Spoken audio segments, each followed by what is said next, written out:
માતાજી, આજના નવા બ્લોગમાં તમારું સ્વાગત છે. એક સફર કરવાનું છે, તો બ્લોગમાં બના રહેજો. ચાલો હવે ચેલો છે, કમસે કમ 2-2.5 કિલોમીટર જેટલો રસ્તો છે, તેનો હું આ રીતે જઈ શકું. આગળનો વ્યૂ તમે જોઈ શકો છો.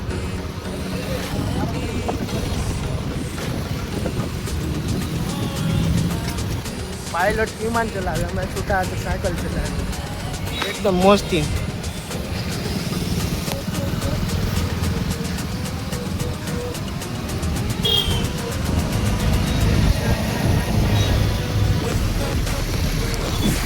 વિડીયો બનાવીને ત્યારે શરમાવાનું નહીં, કેમ કે માણસો તો બધું કહેવાના. એ આપણા ઘરે કંઈ રોટલા નાખી દેવાના નહીં ને, તો વ્લોગ તો ચાલુ જ રાખવાનું. તમે જોઈ શકો છો.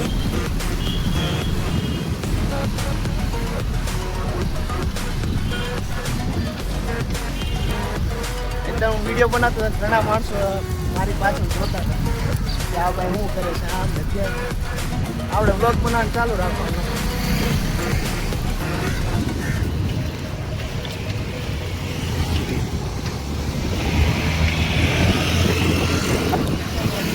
બ્લોગ ગમે તો સબસ્ક્રાઈબ જરૂર કરી દેજો અને બ્લોગને વધુમાં વધુ શેર કરજો અને લાઈક કરવાનું તો ભૂલતા જ નહીં. અને કોમેન્ટ એક મસ્ત કાની લખી નાખજો કે વિડીયો કેવો લાગ્યો તમને.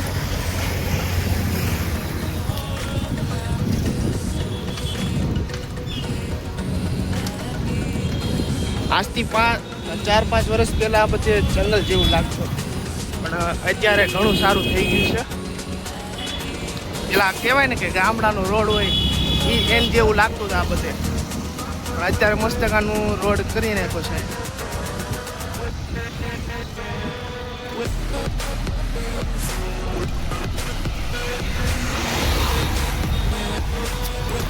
આ છે અમારું સુરત.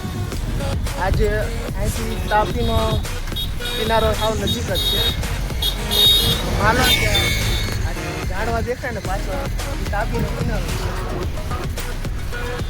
એ રસ્તો પણ તમને દેખાડું, ત્યાંથી તાપીનો કિનારે જઈ શકાય છે.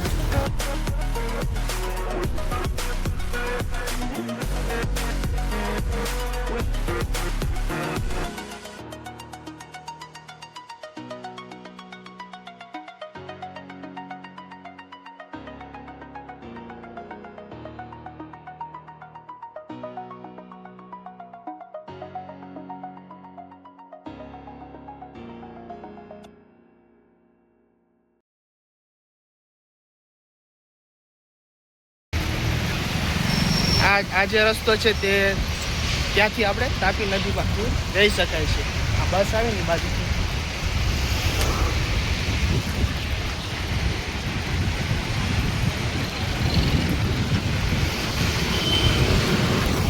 આજનો વ્લોગ અહીંયા કને પૂરો કરું, અને વ્લોગ પસંદ આવે તો લાઈક, શેર, સબસ્ક્રાઈબ જરૂર કરી દેજો અને મને સપોર્ટ કરતા રહેજો. ચાલો હવે નેક્સ્ટ વિડીયોમાં મળીએ.